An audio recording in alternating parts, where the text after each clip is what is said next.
Good morning, friends. Today we are going to study about insolation and heat budget of Earth in detail, and we cover every aspect of insolation and heat budget of Earth so that you are able to answer any question that comes in optional or as well as GS paper. Okay, so without wasting time, we should start. First, we would talk about what is insolation.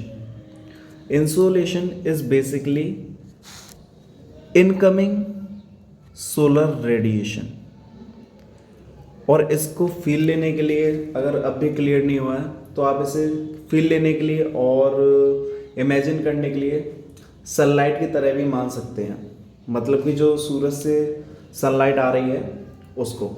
Okay, अब insulation के बारे में, insolation is received as short wavelength by earth and terrestrial radiation is emitted in the form of long wavelength।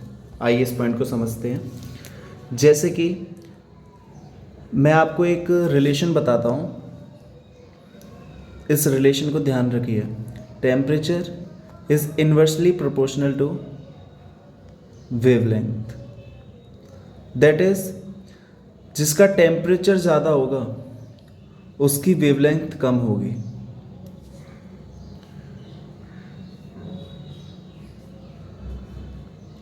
If we talk about the temperature, average surface temperature of sun, it is approx 5700 degrees Celsius.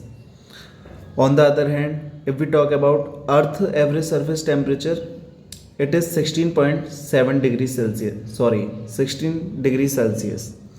So जैसा कि मैंने बताया, जिसका temperature ज़्यादा, उससे जो radiation निकलेगी उसकी वेवलेंथ कम होगी।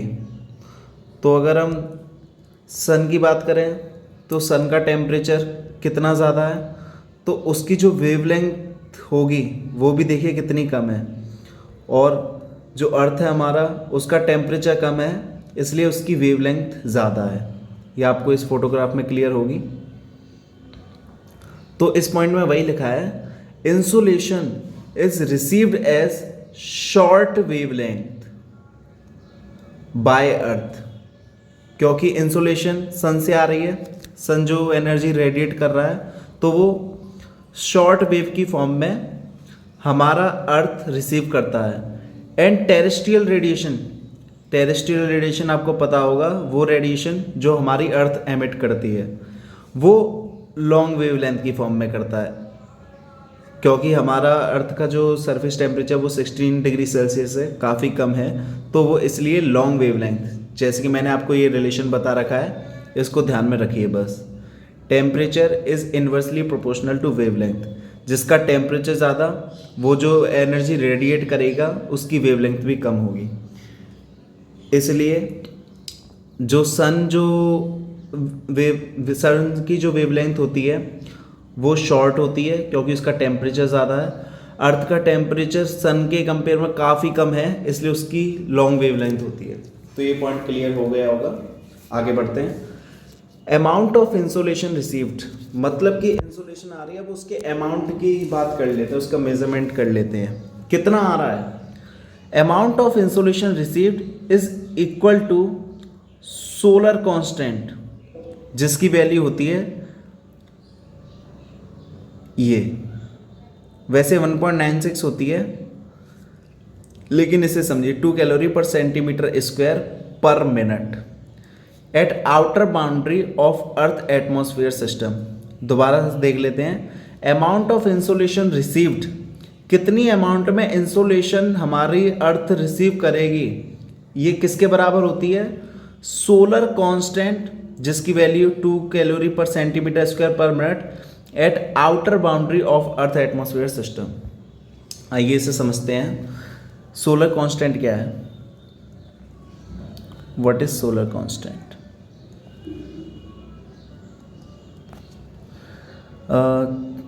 ये हमारा अर्थ है,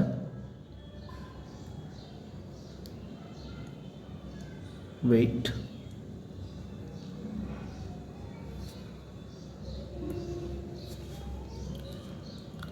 और ये हमारे अर्थ की एटमॉस्फेयर की बाउंड्री है।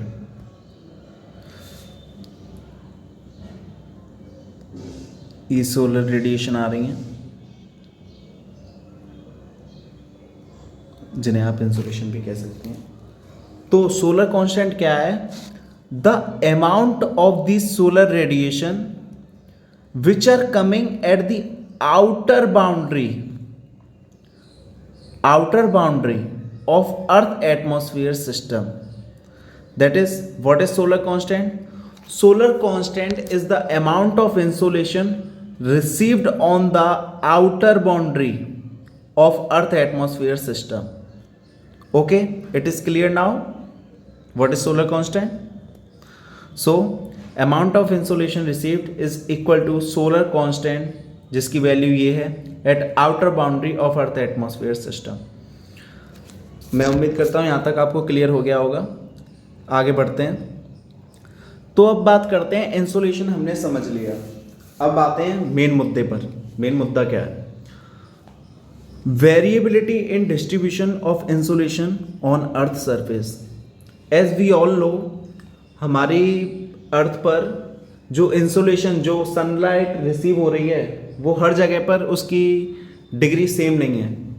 वो कहीं पर ज़्यादा मतलब कि उसकी अमाउंट होता है, तो कहीं पर कम अमाउंट होता है।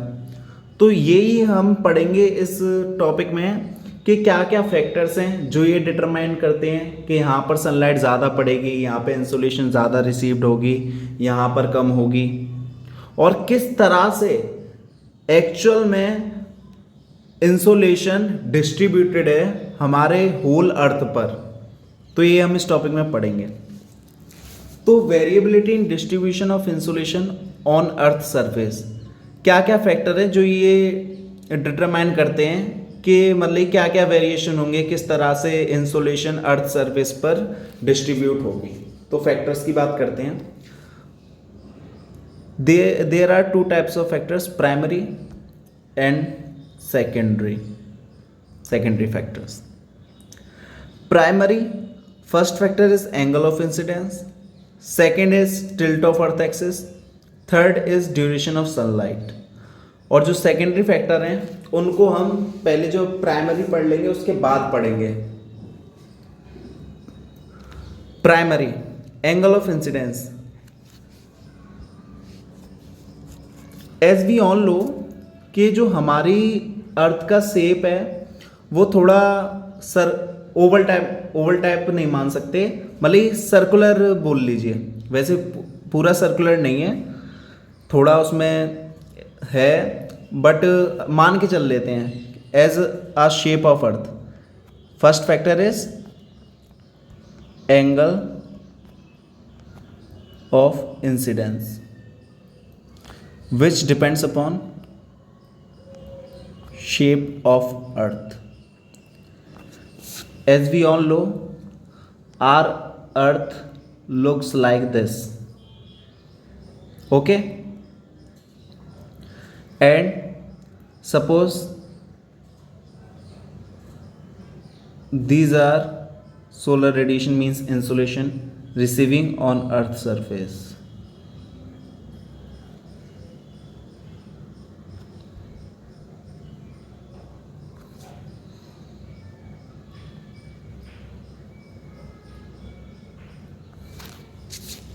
As we are saying, at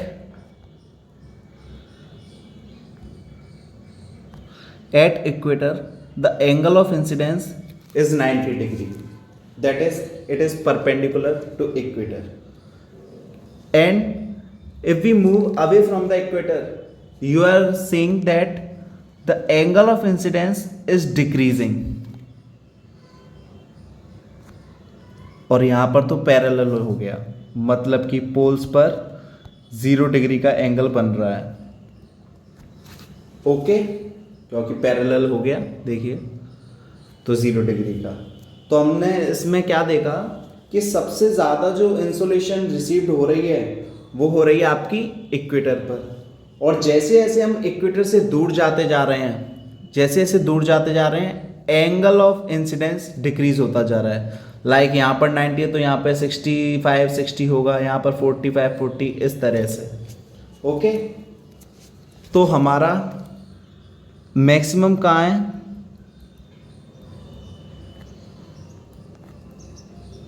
90, that is equator.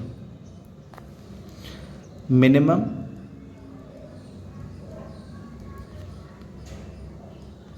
Zero degree, that is at poles. Equator पर सबसे ज़्यादा इंसोलेशन रिसीव्ड होती है और पोल्स पर सबसे कम। इस पॉइंट से हमने ये जाना।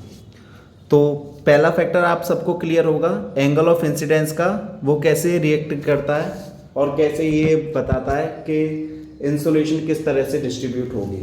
तो हमने देखा एज अर्थ इज मोर और less circular in type, so the maximum insolation receiving is on equator part and less in polar, because angle of incidence at equator is 90 degree and at poles is 0 degree. So let's talk about second factor, tilt of earth axis. इसके बारे में बात करते हैं। second factor is tilt of earth axis. As we all know,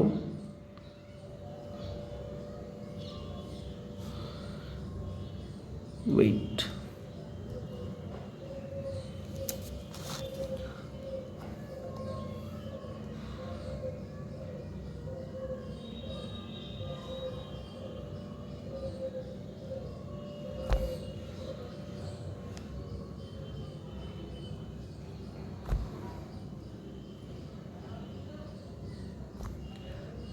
there is tilt of 23 half degree centigrade, sorry.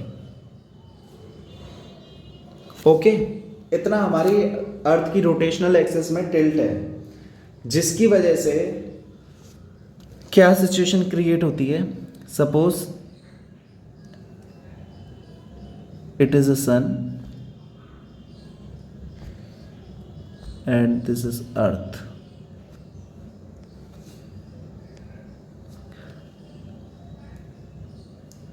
These two situations are equinoxes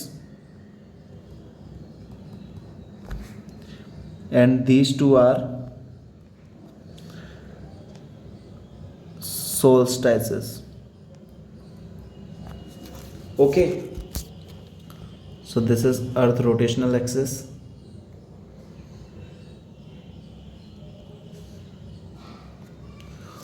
So sunlight receiving इतने part पर, इतने part पर, इतने पार्ट पर, इतने पार्ट पर। और ये जैसे कि मैंने आपको बताया, अगर ये सर्कुलर होता तो इस पूरे पार्ट पर सनलाइट रिसीव होती, लेकिन ऐसा नहीं है कि हमारी अर्थ जो है वो टिल्ट है तो ये पार्ट रह जाता है। तो ये अफेक्ट इस तरह से करता है आपका angle of tilt of earth rotational axis. ये इस तरह से एक फैक्टर है, क्योंकि अर्थ में थोड़ा टिल्ट है 23 हाफ डिग्री का, तो उसकी वजह से इस पूरे एरिया पर आपकी सनलाइट नहीं आ पाती। यहाँ पर ज़्यादा पड़ेगी जहाँ पर ये डायरेक्ट पड़ रही है और फिर यहाँ से कम होती जाएगी। Okay, so hope it is clear. अब बात करते हैं थर्ड फैक्टर पर। Third factor is duration of sunlight. ये तो सबसे इजी बात है कि जितनी देर तक सनलाइट रिसीव हो रही होगी उतने टाइम तक वहाँ पर इंसोलेशन ज़्यादा रिसीव होगी। अगर ड्यूरेशन ऑफ सनलाइट कम होगा तो इंसोलेशन भी कम रिसीव होगी। ओके, तो अगर हम इन सब चीज़ों को लेकर चलें, इन फैक्टर्स को मानें, तो हम देखेंगे कि अर्थ का जो इंसोलेशन डिस्ट्रीब्यूशन है वो किस तरह से होना चाहिए। ये हमारी अर्थ है ये हमारे पोल्स, ये हमारा इक्वेटर, ये हमारा वही 30 डिग्री लैटिट्यूड और ये 60 डिग्री। तो देखिए जैसे कि मैंने बताया कि इक्वेटर पे जो इंसुलेशन एंगल बना रहा है वो है आपका 90 डिग्री। दैट इज़ इक्वेटर पे सबसे ज़्यादा एनर्जी रिसीव होनी चाहिए। तो मैंने बताया कि इक्वेटर पे 410 इतनी रिसीव हो रही है। और जैसे जैसे हम इक्वेटर से दूर जाते जाते हैं आपकी जो इंसुलेशन है वो कम होती जाती है। तो यहाँ पर 360 और यहाँ पर 240। ओके, तो इस तरह से होना चाहिए। लेकिन जब हम एक्चुअल डिस्ट्रीब्यूशन ऑफ इंसुलेशन देखते हैं ना अर्थ सरफेस पर, तब हमें कुछ एनोमलीज मिलती हैं। एनोमलीज इन द सेंस कि जैसा हमने सोचा है कि यहाँ पर इतना होना चाहिए लेकिन वैसा होता नहीं है, इस चीज़ को एनोमली कहते हैं। हम बाद में से डिटेल में पढ़ेंगे एनोमली क्या होता है, लेकिन अभी बात कर लेते हैं। जैसे कि हमने बताया इक्वेटर पे इतनी रिसीव होनी चाहिए, लेकिन अगर हम इक्वेटर पर ही इन दो जगह की बात करें, first is Somalia, second is Indonesia. तो ऑन अ सेम लैटिट्यूड जो इंडोनेशिया पे इंसुलेशन रिसीव्ड हो रही है वो ज़्यादा है एज कंपेयर टू सोमालिया। तो ऐसा कैसे हो सकता है भाई? इक्वेटर पे तो सब पे पूरी बराबर की वो होनी चाहिए ना, इंसुलेशन पड़नी चाहिए ना, मतलब सनलाइट पड़नी चाहिए। फिर ऐसा क्यों हो रहा है कि इंडोनेशिया पर ज़्यादा पड़ रही है, सोमालिया पर कम पड़ रही है? तो यहाँ से एक बात आई। और जब हम एक्चुअल डिस्ट्रीब्यूशन देखते हैं ना, तब हमें एक और चीज़ समझ में आती है कि जो हमारा इंसुलेशन जो एनर्जी रिसीव्ड हो रही है वो इक्वेटर पे एक्चुअल में सबसे ज़्यादा इक्वेटर पर नहीं है। जैसा हमने सोचा था कि इक्वेटर पर 90 डिग्री एंगल बन रहा है तो इक्वेटर पर डायरेक्ट सनलाइट रिसीव हो रही है, तो वहाँ पे ज़्यादा एनर्जी रिसीव होनी चाहिए। लेकिन जब हम एक्चुअल डिस्ट्रीब्यूशन देखते हैं ना, तब हमें पता चलता है कि नहीं यार, कि ऐसा जो हम सोच रहे थे कि इक्वेटर पे सबसे ज़्यादा पड़नी चाहिए वैसा नहीं है। एक्चुअल में कहीं और पे ज़्यादा इंसुलेशन रिसीव्ड हो रही है। तो हमने जब ये केस देखा तो हमें ये बात समझ में आई कि सिर्फ प्राइमरी फैक्टर से काम चलेगा नहीं, प्राइमरी फैक्टर से काम नहीं चलने वाला, कुछ और फैक्टर्स भी हैं जो इस डिस्ट्रीब्यूशन ऑफ इंसुलेशन को डिटरमाइन कर रहे हैं और अपना रोल निभा रहे हैं। Hence it is clear that primary factors are not enough and some secondary factors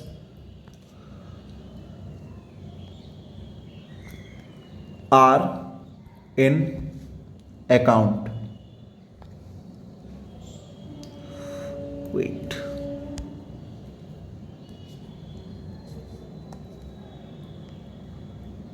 तो यहाँ से हमें नीड हुई कि सिर्फ प्राइमरी फैक्टर्स जो हैं वो इनफ नहीं है, हमें सेकेंडरी फैक्टर्स भी हैं कुछ, उनके बारे में पता करना पड़ेगा। तो अब हम बात करते हैं सेकेंडरी फैक्टर्स का। मैंने आपको बताया था कि सेकेंडरी फैक्टर्स की हम बात बाद में करेंगे। सेकेंडरी फैक्टर्स इन्हें मॉडिफायर्स भी कहते हैं, क्योंकि ये डिस्ट्रीब्यूशन को मॉडिफाई भी करते हैं। किस तरह से, आइए इस पर बात करते हैं। secondary factors, second type of secondary factors, also known as modifiers. Secondary factors, suppose पहले इसमें जो आते हैं वो है आपका topography. And second is aspect. ये दो फीचर इस सेकेंडरी फैक्टर्स के अंडर आते हैं, पहला है टोपोग्राफी और दूसरा है एस्पेक्ट। अब देखते हैं कि टोपोग्राफी और एस्पेक्ट किस तरह से डिसाइड कर रही है, किस तरह से मॉडिफाई कर रही है हमारे डिस्ट्रीब्यूशन को। First we talk about topography.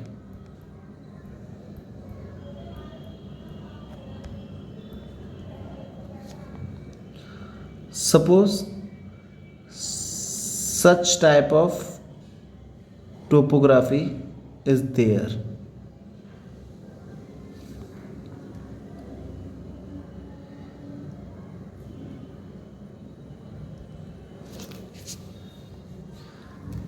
What is it? Mountain, plateau,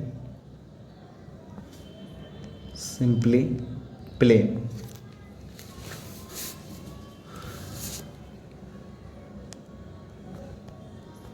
Sunlight is coming.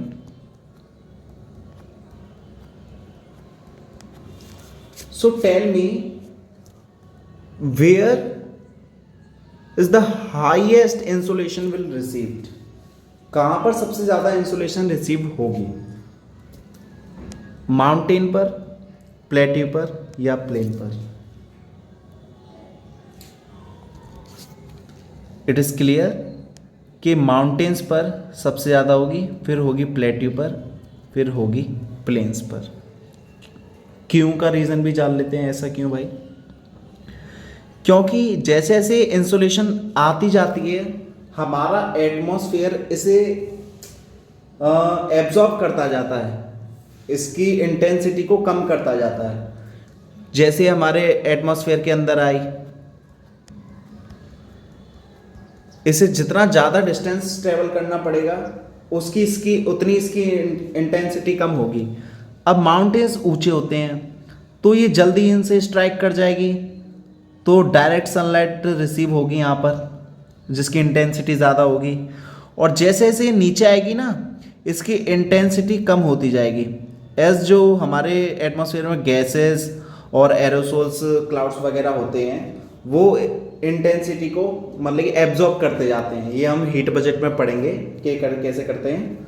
तो ये करते जाते हैं, तो उसकी वजह से इनकी इंटेंसिटी कम होती जाती है। तो प्लेट्यू पे माउंटेन से कम इंटेंसिटी होगी, प्लेन्स पर कम होगी।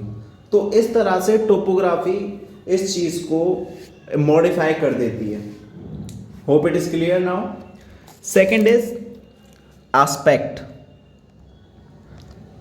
Aspect also known as direction of slopes. Suppose this is and there is a high relief. Sunlight is here. Sorry, ये मैं क्या बनाने लग गया। अब यहाँ से आपकी वो निकली,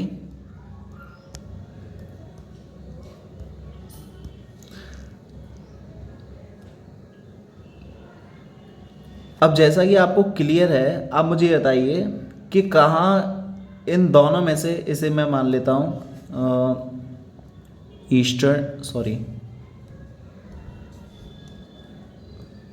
वेस्टर्न स्लोप, इसे मान लेता हूँ ईस्टर्न स्लोप। आप मुझे बताइए कि वेस्टर्न स्लोप और ईस्टर्न स्लोप में से सबसे ज़्यादा इंसुलेशन कहाँ पर रिसीव होगी? आपको क्लियर दिख रहा है कि वेस्टर्न स्लोप पर सबसे ज़्यादा पड़ रही है, एंड इवन ईस्टर्न स्लोप से तो ये इस तरह से निकल जाएगी, इस यहाँ पर पड़ेगी नहीं। तो समझ में आया कि एस्पेक्ट कैसे ये डिटरमाइन करता है, कैसे मॉडिफाई करता है हमारे डिस्ट्रीब्यूशन को। जो एरिया फेसिंग टुवर्ड्स दी सन है उस पर ज़्यादा पड़ेगी, जैसे कि ये एरिया बिल्कुल सामने सामने वाली बात है, पड़ोसी हो गए ये तो आमने सामने के, और ये आपके घर के पीछे है, तो भाई वहाँ से तो आपका ज़्यादा कनेक्शन होगा नहीं, तो वही वाली बात है। तो इस तरह से एस्पेक्ट मॉडिफाई करता है। तो अब हम आते हैं अपने एक्चुअल डिस्ट्रीब्यूशन पे, जो एक्चुअल में डिस्ट्रीब्यूशन है। It is our actual distribution.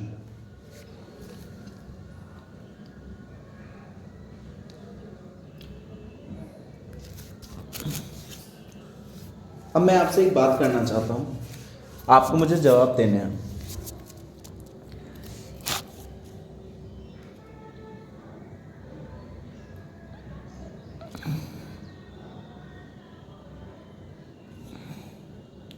Equator,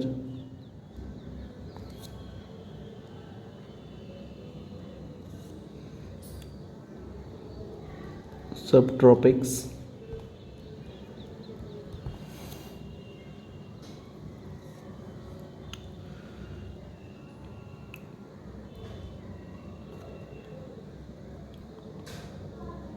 सब पोलर, पोल्स।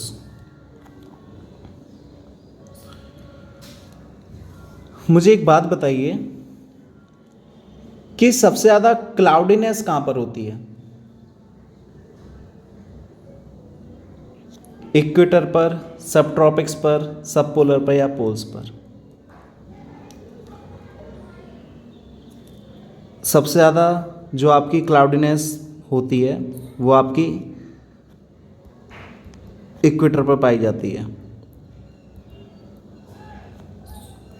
ऐसा क्यों? वैसे तो हम डिटेल में पढ़ेंगे आगे, लेकिन ऐसा इसलिए क्योंकि इक्वेटर पर ट्रेड विंड आपस में कन्वर्ज करती हैं और वो राइज करती हैं, और राइज करती हैं तो उनकी एडियाबैटिक कूलिंग होती है, जैसे वो ऊपर जाती रहती हैं, फिर कंडेंसेशन होता है और उनका मतलब कि क्लाउड्स फॉर्म होना स्टार्ट हो जाते हैं। तो as equator is characterised by high cloudiness, okay. और सब ट्रॉपिक्स में आपकी जो मतलब कि ट्रेड विंड होती हैं वो आपकी डाइवर्स करती हैं, मतलब कि ट्रॉपिक्स, अगर मैं बात करूं इक्वेटर की, तो वहाँ पे ट्रेड विंड ऐसे आपस में कन्वर्स करके ऊपर की तरफ जाती हैं। और दूसरी तरह अगर मैं बात करूं आपकी सब ट्रॉपिक्स की, तो वो इस तरह नीचे आती हैं, मतलब डिसेंड कर रही हैं। और जब डिसेंड करती हैं तो उनकी होती है एडियाबैटिक हीटिंग। तो इसलिए sub tropics is characterised by low cloudiness.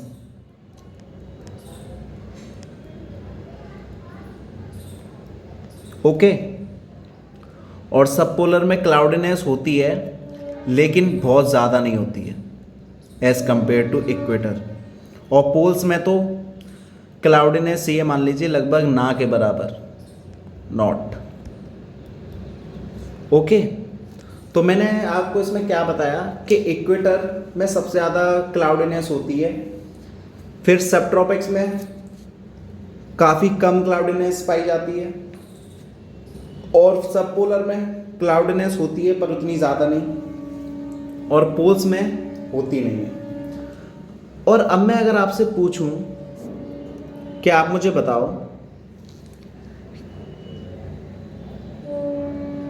कि कोई लैंड का एरिया है और इसके ऊपर ये क्लाउडीनेस है, और यहां से इंसोलेशन आ रही है,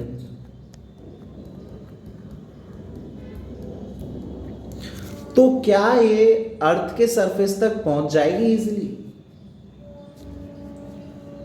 ऐसा समझिए कि आप अपने घर पे रह रहे हैं और पूरे में बादल हो रहा है, तो क्या आपको धूप नसीब होगी?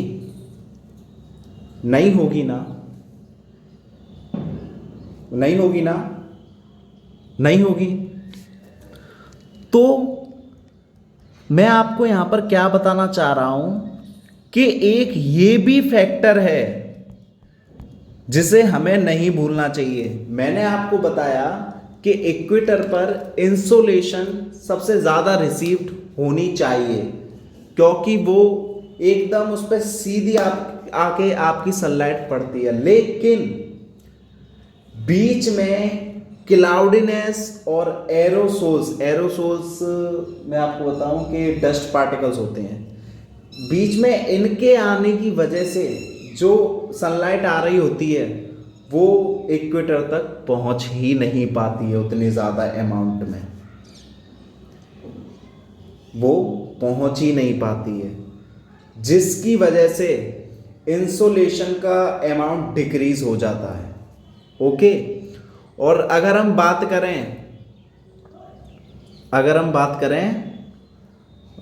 वेट सब ट्रॉपिक्स की, तो वहां पे क्लाउड फॉर्मेशन काफी कम अमाउंट में होता है, तो वहां पर कोई बैरियर नहीं होता है और वहां पर इंसोलेशन रिसीव्ड हो जाती है डायरेक्टली, जिसकी वजह से अब हम ये कह सकते हैं कि जो प्राइमरी मैक्सिमा है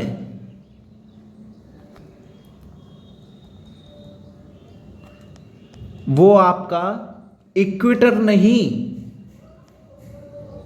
सब ट्रॉपिक्स है।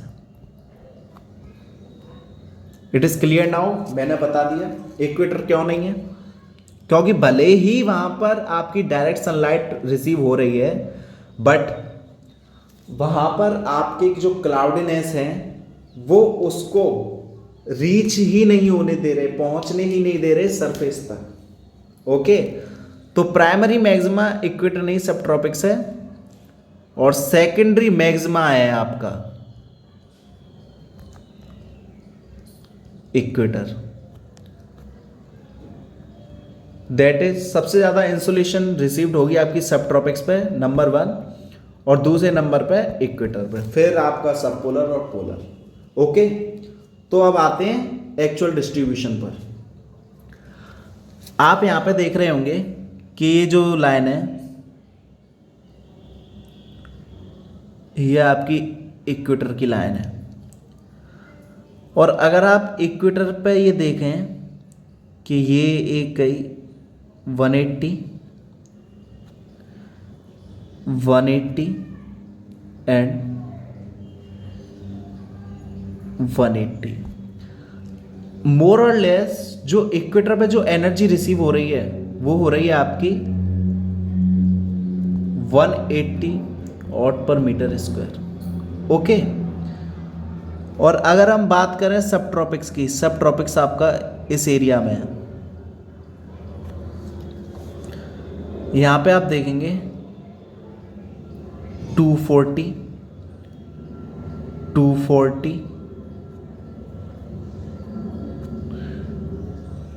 ओके, तो यहां पे आप देख रहे हैं कि मोर और लेस जो एनर्जी रिसीव्ड हो रही है आपकी सब ट्रॉपिक्स एरिया में वो आपकी 240 है। ओके, तो सब ट्रॉपिक्स में आपकी 240, तो वही मैं आपको बता रहा था कि एक्चुअल में सबसे ज़्यादा जो इंसोलेशन का अमाउंट है वो इक्वेटर पे नहीं सब ट्रॉपिक्स में है, और रीज़न मैंने आपको बता दिया क्यों। फिर उसके बाद देखिए कम होती जा रही है, जैसे अगर हम सब पोलर की साइड पढ़ें तो देखिए ये आपकी 120 के आसपास है। ओके, 120 100 के आसपास है। ओके, सब पोलर तो ये आपकी है 180 टू 100 टू 120। ओके, और पोल्स की बात करें तो आप पोल्स पे देख लीजिए, जैसे यहाँ पर तो 100 है तो पोल्स पर इससे कमी होगी, ये देखिए 80 मान के चल लेते हैं।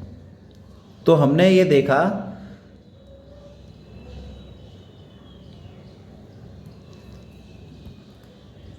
कि एनर्जी कुछ इस तरह से डिस्ट्रीब्यूटेड है हमारे अर्थ सरफेस पे, इस तरह से हमारा डिस्ट्रीब्यूशन ऑफ इंसोलेशन है। तो ये तो क्लियर हो गया, मैंने दिखा दिया आपको मैप के थ्रू, लेकिन जब एग्जाम में आएगा ये क्वेश्चन तो आप ये मैप बनाएंगे, और क्या ये एक ह्यूमन बीइंग के लिए पॉसिबल हो पाएगा कि इस तरह का मैप आप 1 मिनट में तैयार कर दें? मुझे तो नहीं लगता, अगर मैं होता तो मैं नहीं कर पाता, और अगर कोई टीचर भी होता तो वो नहीं कर पाता। अगर आप भगवान के अवतार हैं तो वो अलग बात है। तो इसकी देखिए जो यूपीएससी आप में देखता है ना, वो आप में क्रिएटिविटी देखता है, आप चीज़ों को कितना सिंप्लीफाई कर सकते हैं प्रॉब्लम्स को। तो अगर आप इसको बना भी देंगे ना, तो यूपीएससी का जो एग्जामिनर होएगा वो ये कहेगा कि ये तो बेवकूफ़ इंसान है, कि मतलब इसने इतना टाइम इसमें ख़राब कर दिया इसको बनाने के चक्कर में, ये कैसे आईएएस बनेगा। लेकिन अगर आप उसे सिंप्लीफाई करके बताएंगे तो वो और खुश होगा।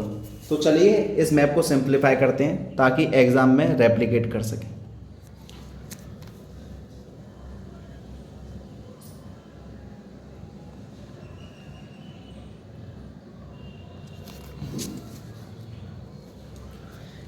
एक तरफ आप लीजिए,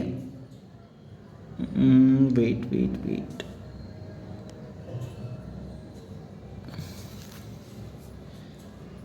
एक तरफ आप लीजिए लैटिट्यूड को और एक तरफ लीजिए आप एनर्जी को। ये 0 degree that is equator, 30 degree, 60 degree, 90 degree,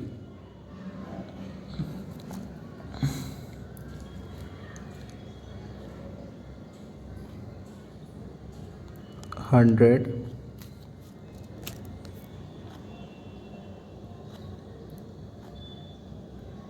300।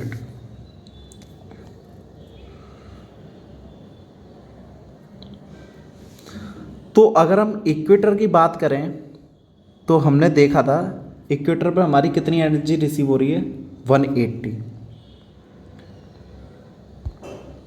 180 आपका लगभग यहाँ पर आएगा इस पॉइंट पर,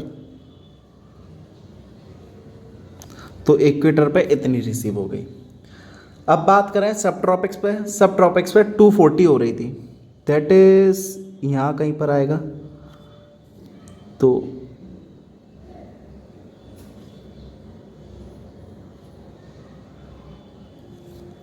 तो ये कुछ इस तरह से जाएगा,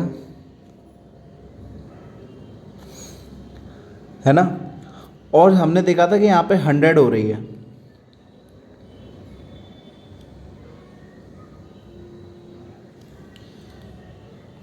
दैट इज ये ग्राफ कुछ इस तरह जाएगा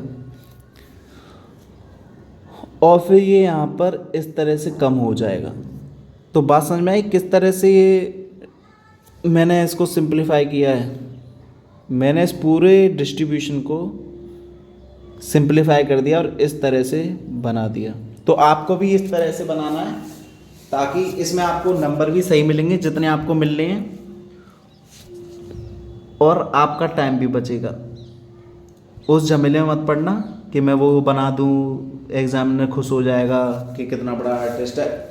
यूपीएससी को आर्टिस्ट नहीं चाहिए, यूपीएससी आपको सिविल सर्वेंट बनाना चाहता है, तो उसे सिविल सर्वेंट चाहिए जिनमें एक ये क्वालिटी होनी चाहिए कि चीज़ों को सिंप्लीफाई कर दें, प्रॉब्लम्स को सिंप्लीफाई कर दें। ओके, तो इट इज़ क्लियर नाउ। तो इस तरह से हमारा इंसुलेशन का जितना भी चीज़ें हमने पढ़ ली है और इंसुलेशन की सारी चीज़ें हमने कवर कर ली हैं। इंसुलेशन में आपको कोई दिक्कत नहीं होनी चाहिए। अब बात करते हैं हीट बजट की। हीट बजट क्या होता है? अगर मैं बजट की बात करूं, budget simply tells about balance between two things. Okay, और अगर इसमें हीट जोड़ दी जाए तो हीट बजट का बैलेंस बनता है कि the amount of insulation received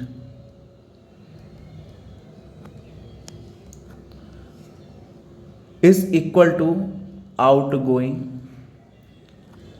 terrestrial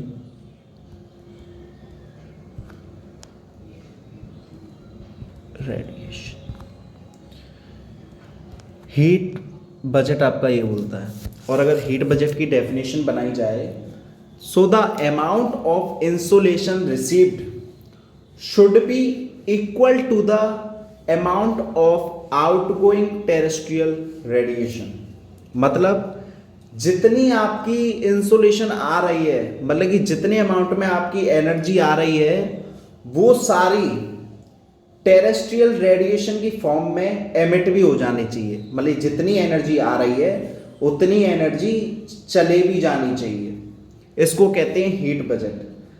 अगर हीट बजट डिस्टर्ब हो जाता है, मतलब कि वो एक न्यूट्रल पोजीशन में नहीं है, तो अगर हीट बजट कुछ इस तरह का है कि एनर्जी आ रही है आपकी 100 यूनिट और जा केवल 80 यूनिट ही आप बाहर रही है, तो 20 यूनिट अर्थ पे रह गई, दैट इज हीट बढ़ गई। और कहीं ऐसा हुआ कि एनर्जी 100 यूनिट आ रही है और जा 120 जा रही है, तो उसकी वजह से अर्थ का टेम्परेचर डिक्रीज हो जाएगा। तो इसलिए ये जो हीट बैलेंस है ना, ये हमेशा बना रहना चाहिए। ये हीट बजट जो है ये बना ही रहना चाहिए। और हीट बजट को बैलेंस करने के लिए हमारे नेचर में दो फिनोमेना हैं जो हर वक्त वर्क करते रहते हैं। First is atmospheric circulation and second is oceanic circulation. इन दोनों को हम आने वाले टॉपिक्स में अच्छे से कवर करेंगे। ओके, बस यहाँ पे आप ये समझ लीजिए कि एटमॉस्फेरिक सर्कुलेशन और ओशियनिक सर्कुलेशन हमारे हीट बजट को बैलेंस करने में मेंटेन करते हैं। ओके, तो ये मैंने बता दिया हीट बजट क्या है। अब डायरेक्ट बात कर लेते हैं इसकी। ओके, सपोज करिए, उससे पहले मैं आपको एक बात बता दूं कि हीट बजट के कंसेप्ट पे हमने बात कर ली कि कंसेप्ट क्या है। अब हीट बजट के वो कंपोनेंट्स क्या क्या होते हैं उस पर बात करेंगे। फिर सेकंड इज टेम्पोरल एस्पेक्ट की, टेम्पोरल डिस्ट्रीब्यूशन। फिर लास्ट में बात करेंगे स्पेशियल डिस्ट्रीब्यूशन। ये बहुत से लोगों ने सुना भी नहीं होगा और काफ़ी लोग पढ़ाते भी नहीं हैं, लेकिन ये ज़रूरी है जिस तरह का यूपीएससी का पैटर्न बनता जा रहा है। स्पेशियल डिस्ट्रीब्यूशन, इस पर हम लास्ट में बात करेंगे। तो पहले बात कर लेते हैं कंपोनेंट्स की।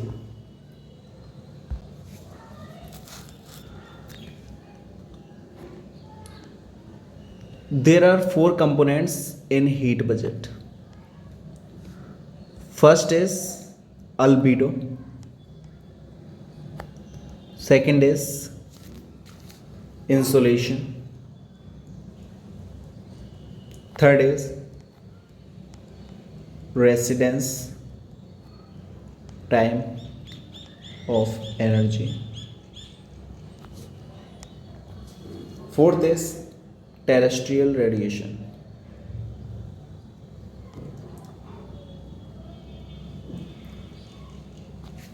Albedo. What is albedo? Albedo is the reflectivity of Earth atmosphere system.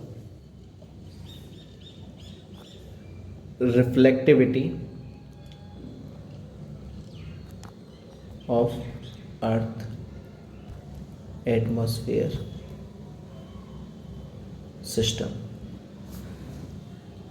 मतलब कितनी जो इंसुलेशन आ रही है, एनर्जी आ रही है, वो रिफ्लेक्ट हो रही है अर्थ एटमॉस्फेयर सिस्टम से, उसको कहते हैं रिफ्लेक्टिविटी। ओके, इंसुलेशन से आप सभी लोग वाकिफ हैं, क्या होती है? Residence time of energy, stay time. Energy आई हमारे एटमॉस्फेयर के अंदर और वो कितने टाइम रुकी, उसी को कहते हैं रेसिडेंस टाइम ऑफ एनर्जी। मेहमान हमारे घर पर आए और मेहमान कितनी देर हमारे घर पर रुके, उसको कहते हैं stay time. Okay, terrestrial radiation, वो रेडिएशन जो हमारी अर्थ एमिट करती है। ओके, तो ये सारी चीज़ें आपको क्लियर हो गई होंगी, चारों कंपोनेंट। तो अब बात कर लेते हैं आपके टेम्पोरल डिस्ट्रीब्यूशन की। Temporal distribution. ये आपको ये चार्ट दिख रहा है ना, यही है आपका टेम्पोरल डिस्ट्रीब्यूशन। ओके, तो इसे समझते हैं कि क्या मैटर है इसका। सपोज करिए कि जो सन से जो एनर्जी निकल रही है वो निकल रही है 100 यूनिट प्लस 100 यूनिट। ओके, तो ये एनर्जी आई और रिफ्लेक्ट हो गई इसका कुछ हिस्सा, दैट इज 30 यूनिट आपकी रिफ्लेक्ट हो गई इन द फॉर्म ऑफ, ये जो इतनी चीज लिखी है इसे अल्बीडो भी कह सकते हैं। ओके, 30 यूनिट आपकी सोलर रेडिएशन रिफ्लेक्ट हो गई और वापस स्पेस में चलेगी। मतलब 100 यूनिट आपकी सोलर रेडिएशन आ रही है, उसमें से 30 यूनिट तो आपकी रिफ्लेक्ट हो गई आपके एटमॉस्फेयर से और वापस स्पेस में चली गई। ओके, तो बची कितनी 70। तो अब यहां तक, यहां से आ रही है आपकी 70। ओके, 30 तो ये रिफ्लेक्ट हो गई और यहाँ पे नोट कर दिया हमने, ताकि बाद में कैलकुलेशन करेंगे ना तो इजी रहेगा। तो 70 में से 20 यूनिट एब्जॉर्ब्ड कर ली किसने, एटमॉस्फेयर ने और क्लाउड ने। तो यहाँ पे 70 30 यहाँ निकलेगी, 70 आ रही है, जिसमें से भी 20 यूनिट्स एटमॉस्फेयर और क्लाउड ने एब्जॉर्ब कर ली कि इधर दो, हमें भी एनर्जी चाहिए। तो 20 चलेगी, तो यहाँ से अब कितनी आई 50, और ये 50 यहाँ पर आके स्ट्राइक करती है। 50 units of solar radiation absorb by earth surface. Okay, अब ये जो 50 आई है इसको भी वापस जाना है, क्योंकि हीट बैलेंस क्या है, हीट बजट क्या है, जितनी ये 100 यूनिट आई है इसको इस पूरे सिस्टम से होकर वापस पूरा चले भी जाना है। तो ये 50 यूनिट्स यहाँ पर रिसीव हुई है। अब इसको ये किस किस फॉर्म में जाती है, इस 50 में से जो 7 यूनिट्स जो रिलीज होगी वो किस फॉर्म में होगी, lost from earth surface by the process of conduction and convection. ये देखिए ये जा रही है, ये 50 एनर्जी इसने अर्थ के सरफेस ने रिसीव कर ली। अब उसमें से किस किस तरह से ये वापस लौटती हैं, 7 यूनिट इस प्रोसेस के थ्रू जा रही है, कंडक्शन और कन्वेक्शन के थ्रू। ओके, और 23 यूनिट्स लॉस्ट बाय एवेपोरेशन। इतनी ज़्यादा एनर्जी क्यों जा रही है भाई, इतनी ज़्यादा एनर्जी क्यों एवेपोरेशन के प्रोसेस से निकल रही है। As we all know our earth surface is covered by 71% by water, मतलब कि 3/4 हिस्सा तो हमारे अर्थ सरफेस का पानी से घिरा हुआ है, तो भाई एवेपोरेशन भी तो ज़्यादा होगा। तो इसलिए 23 यूनिट्स एवेपोरेशन से जा रही है। और जो 20 यूनिट्स है वो आपकी lost by long wave radiation, मतलब कि जो अर्थ का सरफेस जो रेडिएट करता है ना, मैंने आपको बताया था कि जो भी हेवनली बॉडी होती है वो एनर्जी को रेडिएट करती है, तो वही है कि अर्थ का जो सरफेस है वो भी तो एनर्जी रेडिएट करेगा। तो 20 units lost by long wave radiation. Okay, तो इस तरह से 50 आई और ये 50 ही चलेगी, 23 20 43 और ये 7 50 आई और 50 एनर्जी लॉस्ट होगी। ठीक है, अब इसमें कॉम्प्लिकेशन कहाँ से आती है, यहाँ तक तो आपको सब क्लियर होगा। ठीक है, ये जो ऊपर लिखी हुई है ना, ये यही लिखी हुई है कि ये यहाँ पर नोट होती जा रही है ताकि कैलकुलेशन इजी रहे। ठीक है, मैंने आपको बताया कि 20 यूनिट ये जा रही है। अब मैंने आपको एक रेसिडेंस टाइम ऑफ एनर्जी बताया था कि जो 20 यूनिट्स एनर्जी जो रेडिएट हो रही है ये पूरी वापस नहीं जा पाती है। जैसा आप देख रहे हैं 12 यूनिट्स तो वापस चली गई है, लेकिन 8 यूनिट्स जो गई है वो दोबारा से आपकी ग्रीन हाउस गैसेस और इन क्लाउड्स ने एब्जॉर्ब कर लिए। ओके, हम क्यों कहते हैं कि ग्रीन हाउस गैसेस बढ़ना खतरनाक है? क्योंकि ग्रीन हाउस गैसेस हीट को एब्जॉर्ब कर लेती हैं, वो एनर्जी को एब्जॉर्ब कर लेती हैं। तो अगर ग्रीन हाउस गैसेस बढ़ती जाएंगी तो वो ये जो एनर्जी रिलीज हो रही है अर्थ से, हीट रिलीज हो रही है, उसको एब्जॉर्ब करके बाहर नहीं जाने देंगी, जिसकी वजह से अर्थ का टेम्परेचर बढ़ेगा, जिसकी वजह से मेल्टिंग ऑफ ग्लेशियर्स और फॉरेस्ट फायर्स, ये सारे फिनोमेना होंगे। ठीक है, तो इस 20 में से 12 तो चली गई, लेकिन 8 जो यूनिट है वो आपकी एटमॉस्फेयर में ही रही कुछ टाइम तक। लेकिन कुछ टाइम के बाद, अब ऐसा तो है नहीं कि मेहमान भाई जिंदगी भर रहेंगे, उन्हें जाना तो है ही, तो वो भी चले जाएंगे। ठीक है, तो कुछ टाइम रहने के बाद ये 8 यूनिट भी चली जाती है। तो दोबारा एक बार देखते हैं, रिकॉल करते हैं। 100 यूनिट आई, 30 यूनिट्स यहाँ पर, 20 यूनिट्स यहाँ पर, तो 50 यूनिट्स तो यहाँ पर नोट हो गई। 50 यूनिट्स यहाँ पे पड़ी, वो 50 यूनिट्स चली गई। तो 20, 27, 50 एंड 58, तो ये 58 यहाँ पे हमने नोट कर दी। 30 तो सबसे पहले ही यहाँ पे नोट हो गई थी, क्योंकि वो डायरेक्ट ही हो गई थी।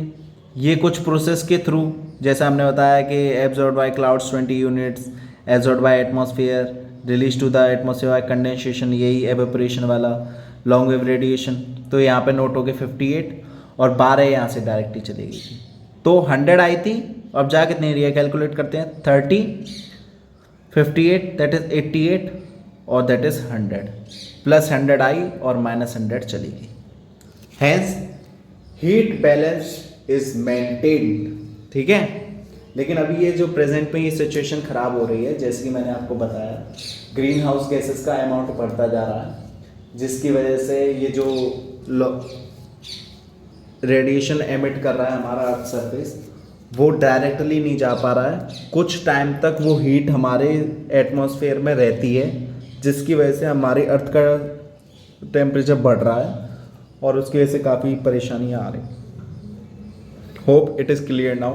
तो ये हो गया आपका टेम्पोरल डिस्ट्रीब्यूशन। अब बात कर लेते हैं स्पेशियल डिस्ट्रीब्यूशन की। ये आपका स्पेशियल डिस्ट्रीब्यूशन है।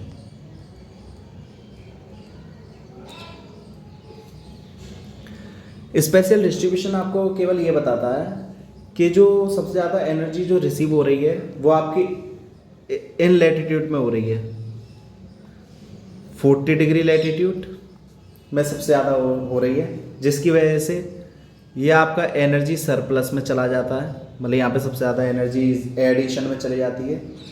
और जो 40 to 70 डिग्री है, 90 डिग्री है, वहाँ पे एनर्जी डेफिसिट हो जाता है, एज वहाँ पर इंसुलेशन ज़्यादा रिसीव नहीं होती है। मैंने बता दिया क्यों।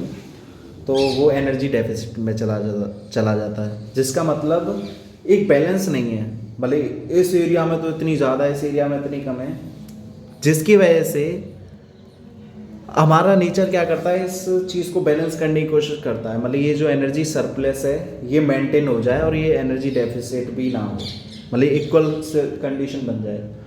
तो हमारा नेचर एटमॉस्फेरिक सर्कुलेशन और ओशनिक सर्कुलेशन के प्रोसेस के थ्रू इसे मेंटेन करता है। तो ये आपका जैसे यहाँ पे हो रहा है ना, जैसे यहाँ पे एनर्जी ज़्यादा है तो ये उस जगह पे जा रही है जहाँ पे एनर्जी कम है, लाइक यहाँ पे एनर्जी ज़्यादा है तो ये वहाँ पे सर्कुलेट होगी जहाँ पर एनर्जी कम है। ओके, तो होप मेरा ये लेक्चर आपको अच्छा लगा होगा, समझ में भी आया होगा, और अगर ये अच्छा लगा है तो लाइक कर दें, सब्सक्राइब कर दें, क्योंकि इस पर और भी कई सारी पूरा ज्योग्राफी ऑप्शनल का सिलेबस कवर किया जाएगा और जीएस में आपका एथिक्स भी स्टार्ट होगा, तो आपको नोटिफिकेशन टाइम से मिल जाए। और अगर इस लेक्चर में कोई भी डाउट हो तो आप वो मुझे कमेंट सेक्शन में मेंशन कर दें, उसका सॉल्यूशन आपको मिल जाएगा। और इस लेक्चर के जो नोट्स हैं वो पीडीएफ फॉर्म में इसके डिस्क्रिप्शन में मैं डाल दूंगा, लेकिन तब डालूंगा जब आप मुझसे कमेंट सेक्शन में मेंशन करेंगे कि सर हमने ये लेक्चर देख लिया है और हमें अब नोट्स की ज़रूरत है। तो इस लेक्चर के नोट्स मैं आपको PDF फॉर्म में डिस्क्रिप्शन में डाल दूँगा। तो अगर ये लेक्चर आपको अच्छा लगा, आपको समझ में आया, इसने कुछ वैल्यू एडिशन किया आपकी स्टडीज़ में, तो इस चैनल को सब्सक्राइब करके जाइए और लाइक करके जाइए। Thank you. नेक्स्ट लेक्चर में फिर मिलते हैं।